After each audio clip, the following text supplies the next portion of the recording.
Hello everyone, कैसे हैं आप सब। भगोड़ी बैठ के गेम पे गेम खेल रही है। पता है कितनी शातिरता के साथ वो गेम खेल रही है। वो हम भारतीयों को लड़ाना चाहती है।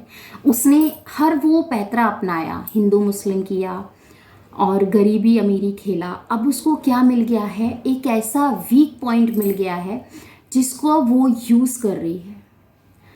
क्योंकि आपको पता है लोगों को पैसों से बहुत जल्दी खरीदा जाता है और इसने ये रास्ता अपना लिया।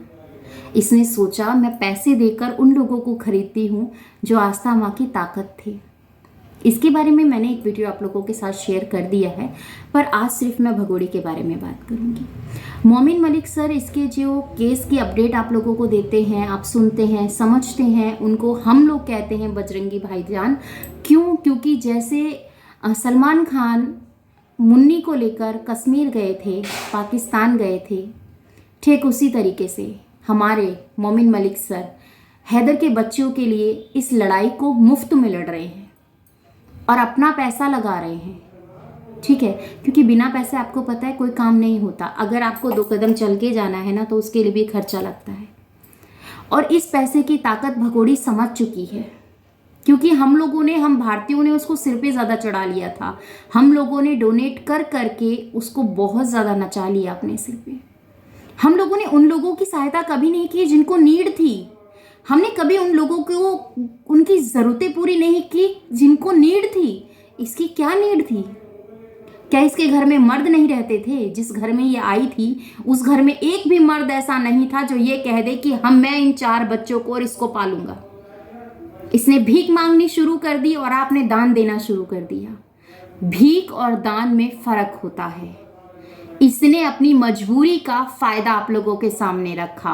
मैं गरीब हूँ, मीडिया वाले मुझे घेर के रखते हैं, ये घर से बाहर नहीं जा सकता है, कैसे कमाएगा, कैसे 4 बच्चों का घर चलेगा, घर भी नहीं है बनाने के लिए, चोरी छुप के रहना पड़ता है, कभी इसके घर कभी उसके घर। 5 बच्चों का खाना पीना कोई नहीं कर सकता।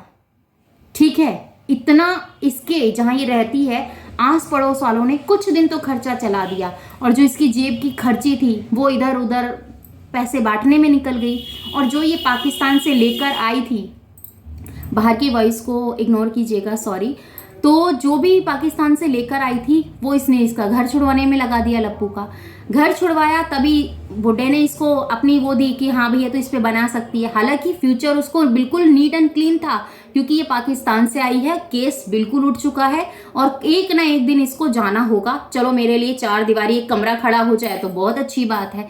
सब चीजें प्री प्लानिंग की तहत हो रही थी, हो रही है।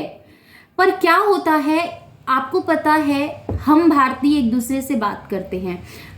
हमारी ताकत है हमारा विश्वास, हमारा प्यार, और इसने उसी को तोड़ना शुरू कर दिया। इसने अमीरी गरीबी का खेल रचाना शुरू कर दिया।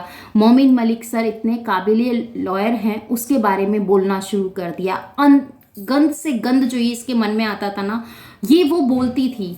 क्यों? क्योंकि आप लोग सुनते थे। और लप्पू बैठ के संग में नकल उतारता था। ये भूल जाता है कि तुझे, जो तेरी बीवी आज फिर रोज लाइव में बैठकर इस चीज का ताना देती है, हम भारतीयों को, होती कौन है वो ये बोलने वाली कि इस भारत, इसके लिए तो सोचो, इस माँ के लिए तो सोचो। इन्होंने क्या बिगाड़ा है? बिगाड़ा तो तूने है ना। और इन्होंने ये बिगाड़ा है कि तेरे जैसी औरत को घर में रखा है, उससे हमारा समाज बिगड़ रहा है। क्या मैसेज जा रहा है? सिंपल वे में सोच के देखिए ना, सोशल मीडिया पे क्या मैसेज जा रहा है, एक अच्छे घरों के अंदर क्या चीजें जा रही है। अगर किसी से बात करते हैं ना, क्या तुम फलाने को जानते हो? अरे वो तो यहाँ की भी नहीं है, वहां की भी नहीं है, वो तो इंसानियत ही नहीं है उसके अंदर। हम तो उसे नहीं मानते कि वो वहां की है, यहाँ की है। सब लोग यही कहते हैं, क्योंकि हर एक दिन, 2 दिन, 10 दिन में उसका एक नया आशिक निकल के आता है। अब कुछ लोग कहते हैं कि शायद कैमरे के लिए आता है, पर कुछ लोग ये कहते हैं कि नहीं भैया, जो आशिक है विद प्रूफ वो आकर अपनी बातों को रखता है। और ये मोमिन मलिक सर के पीछे तो ऐसे पड़ गई है जैसे कि भैया, एक कहते हैं ना कि अगर खसम भाग जाए तो लुगाई पागल हो जाए, वो वाला हाल इसका हो गया है। अब इसको ये समझ में नहीं आ रहा कि हमें क्या करना चाहिए। इसको ये समझ में आता है कि तिरंगे को लेना है, उसके साथ रील्स बनानी है, फिर उस तिरंगे को उठा के खूंटी पे टांग देना है गंदे कपड़ों के ऊपर। ये रिस्पेक्ट है हमारे तिरंगे की?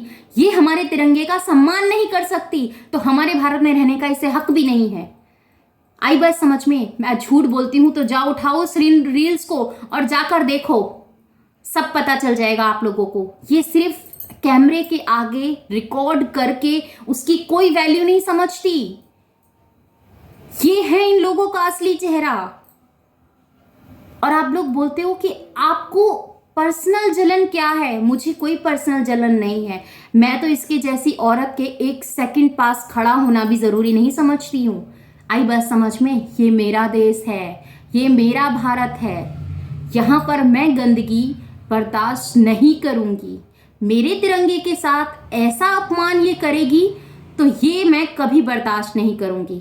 जिस दिन मैंने देखा था उस दिन मेरा बहुत ज्यादा खून खौला था। और ये जानती क्या है हमारे तिरंगे के बारे में? इसे पता ही क्या है हमारे तिरंगे के बारे में? पता है कुछ? 5.5 मीटर की साड़ी को पहन के अपने आप को ठकुराइन कहती है। तू ठकुराइन तो क्या, तू कुछ भी कहलाने लायक नहीं है।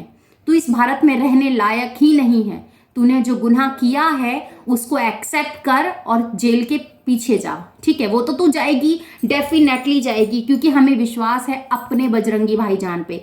क्यों? क्योंकि वो न्याय करता है।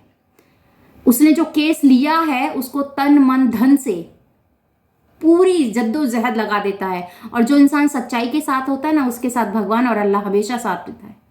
तेरी तरह डबल फेस नहीं रखता। दिन में तो राम राम करना है, राधे राधे करना है, और रात में अल्लाह का नाम लेकर फिर दुआएं मांगनी है कि ये सब हो गया, मुझसे गलती हो गई।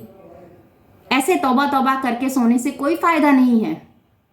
जो भी तुम्हारा धर्म है उसको एक्सेप्ट करो, तब मानेंगे कि तुम एक सच्ची नारी हो। अपने बच्चों के आगे तुम ये नाटक दिखाती हो, कैमरे के आगे बैठकर ये चीजें तुम ऑडियंस को दिखा रही हो कि मैं अपने बच्चों से बहुत प्यार करती हूँ, मेरे बच्चे मेरे बिना सो नहीं सकते। वो बच्चे तेरे बिना क्या, तेरे पास भी नहीं सो रहे हैं। जिनको तूने उनको अपने पास में बिठाकर अपनी बाहों में लेकर उस बच्ची को तो सुलाने की कोशिश कर रही है ना, वो साफ पता चल रहा है कि ये तूने एक वीडियो प्लानिंग करके वीडियो बनाया है। तूने स्क्रिप्ट लिखी है, फिर उसके अकॉर्डिंग तूने इस वीडियो को तैयार किया है। तू बहुत तेज है, बहुत शातिर है। पर एक बात बताऊं, चोर कितना भी शातिर हो, वो कुछ ना कुछ ऐसे क्लू छोड़ ही जाता है। क्योंकि चोर के पैर नहीं होते ना, तो बहुत जल्दी पकड़ा जाता है। इस चीज को ध्यान रखियो। और हम लोग जो कहते हैं ना, यूं ही नहीं कहते हैं। और तेरे जो बातें हैं, जो कागज हैं, वो सब चीजें मोमिन मलिक सर ने रेडी कर दी है। और एक गुड न्यूज से देती हूँ कि हैदर बहुत जल्द इंडिया आ रहा है। सुन के तो पैर कांप चुके होंगे, पर कोई बात नहीं, ये जरूरी था, ये तुम डिजर्व करती हो। क्योंकि जब तक हैदर नहीं आएगा तब तक कुछ भी चीजें क्लियर नहीं होंगी। भारत की मीडिया तुझे ही सच्चा मानती रहेगी और हैदर का आना बहुत जरूरी है तेरे असली चेहरे को दिखाने के लिए। क्योंकि जब वो कैमरे पर बैठ के बोलता है तो तुझे लगता है वो तो वीडियो के लिए बोल रहा है, वो तो लाइव आ रहा है, उसको फेम चाहिए। तेरी तरह कोठा खोल के नहीं बैठा ना, उसने किसी को मुजरा नहीं कराया ना। ये कहता है कि तुम्हारी बहन को मैं पाल रहा हूं। अरे जा रे लप्पू, तेरे खानदान को वो पाल रही है। ठीक है, जब से वो तेरे घर में आई है तुम्हारे घर का कोई मर्द गया है कमाने के लिए? बता, कोई गया हो तो। वो तेरे बाप की इज्जत नहीं करती, तेरी माँ की करती नहीं, तेरी बहन की करती नहीं, तेरे भाई की करती नहीं, खुद तेरी इज्जत नहीं करती। तुम उसके आगे ना सब पानी भरते हो। क्यों? क्योंकि उसके पास है पैसा। तो उसके गले में चाबी का माला टांग के बाइक की तेरी इतनी हिम्मत नहीं है कि तू बाइक की चाबी अपने हाथ में रखे। वो बेचारी अपने गले में टांग के घूमती है, कहीं तू लेके फरार ना हो जाए। उसे तेरे ऊपर इतना भरोसा नहीं जिसे तू अपने घर में बिठा के बैठा है। आई बस समझ में? मत खेला कर ये गेम। तुम्हारे गेम आप सब लोगों को समझ में आने लगे हैं। तुम्हारी रियलिटी दिखने लगी है कि तुम कितने सच्चे लोग हो। तो इस चीज को समझने की कोशिश कर कि अब तुम जो सामने ऑडियंस को दिखा रहे हो वो तुम्हारा चेहरा व्यूअर्स देख चुके हैं, सच्चाई क्या है वो जान चुके हैं। तो भी फेक चीजें दिखाना, हम इस कमरे में रहते थे, हम इस कमरे में रहते थे, यहाँ पर जो हमारे पहरेदार करते थे वो यहाँ रहते थे, हमें अपनी मीडिया देखनी होती थी तो वहां जाते थे, ये करते थे। बहुत बड़े सेलिब्रिटी समझते हो अपने आप को, हैं? बहुत जल्दी उतरेगा ये मुखौटा, बहुत जल्दी उतरेगा। क्या लगता है व्यूवर्स आपको? अपनी तड़ना को ज़रूर बताइएगा कमेंट सेक्शन में। और मिलती हूँ नेक्स्ट वीडियो में। अपना और अपनों का ख्याल रखिएगा, दुआ में मुझे याद कीजिएगा। जय श्री कृष्णा, राधे राधे। और चैनल पर नहीं तो सब्सक्राइब कर लीजिएगा प्लीज़। आप लोगों से रिक्वेस्ट है, कमेंट ज़रूर कीजिएगा, मैं आप लोगों के कमेंट्स रीड करूँगी और मुझे इंतज़ार रहेगा आपके कमेंट्स का।